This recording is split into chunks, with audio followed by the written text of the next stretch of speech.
भारतीय रेलवे की इस नवरत्न कंपनी ने तोड़ दिए हैं कमाई के सारे रिकॉर्ड्स दोस्तों। जी हाँ, इनकम हो या फिर नेट प्रॉफिट, कंपनी के नतीजों ने दलाल स्ट्रीट से लेकर निवेशकों के पोर्टफोलियो तक में तहलका मचा दिया है। रिकॉर्ड स्तर पर पहुंचे मुनाफे के बाद अब हर निवेशकों की नजर इसी पर, रेलवे स्टॉक पर जो है टिक गई है।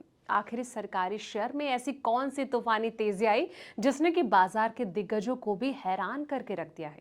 आइए समझते हैं इस खास रिपोर्ट में। नमस्कार, मैं हूं आपके साथ संध्या बिष्ट और आप देख रहे हैं the economic times Hindi. Railway मंत्रालय के तहत आने वाली जो नवरत्न सार्वजनिक क्षेत्र की company Indian railway finance corporation यानी कि आईआरएफसी ने वित्त वर्ष 26 और 27 की पहली तिमाही में शानदार वित्तीय नतीजे पेश किए। अप्रैल जून तिमाही में कंपनी ने अपने इतिहास की सबसे अधिक तिमाही आय, सबसे ज्यादा शुद्ध मुनाफा और रिकॉर्ड नेट वर्थ दर्ज किया है। इसके साथ ही आईआरएफसी ने एक बार फिर जीरो एनपीए यानी कि नॉन परफॉर्मिंग एसेट्स का रिकॉर्ड भी बरकरार रखा है दोस्तों।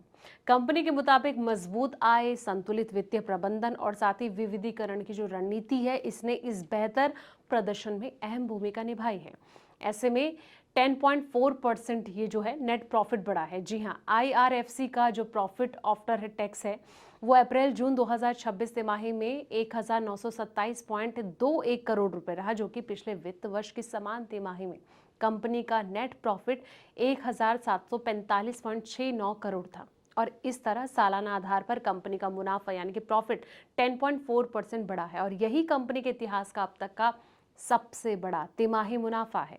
अब रिकॉर्ड स्तर पर जो कुल आय है वो पहुंच चुकी है। कंपनी की जो कुल आय की अगर बात करें दोस्तों, तो रिकॉर्ड स्तर पर ये पहुंचती नजर आ रही है। पहली तिमाही में आईआरएफसी की कुल जो आय है 8,391.34 करोड़ रुपए रही है, जबकि पिछले साल इसी अवधि में ये 6,918.24 करोड़ थी। यानी कि कंपनी की आय में उल्लेखनीय बढ़ोतरी दर्ज की गई और ये आईआरएफसी के इतिहास की सबसे अधिक तिमाही आय है। नेटवर्थ में भी नया रिकॉर्ड बना है। जी हाँ, 30 जून 2026 तक कंपनी की जो नेट वर्थ है वो बढ़कर 58,791.95 करोड़ रुपए रही, जबकि मार्च 2026 के आखिर तक ये 56,748.76 करोड़ रुपए थी। लगातार बेहतर मुनाफा, बची हुई कमाई यानी कि इसकी वजह से कंपनी की जो नेट वर्थ है इसमें ये बढ़ोतरी नजर आ रही है दोस्तों। और ऐसे में तिमाही के दौरान कंपनी का जो नेट इंटरेस्ट मार्जिन की अगर बात करें 1.48% रहा। वहीं एसेट अंडर मैनेजमेंट यानी कि एयूएम 4.79 लाख करोड़ रुपए रहा। हालांकि ये पिछले तिमाही के 4.85 लाख करोड़ रुपए से थोड़ा कम है, लेकिन कंपनी की एसेट क्वालिटी मजबूत बनी हुई है।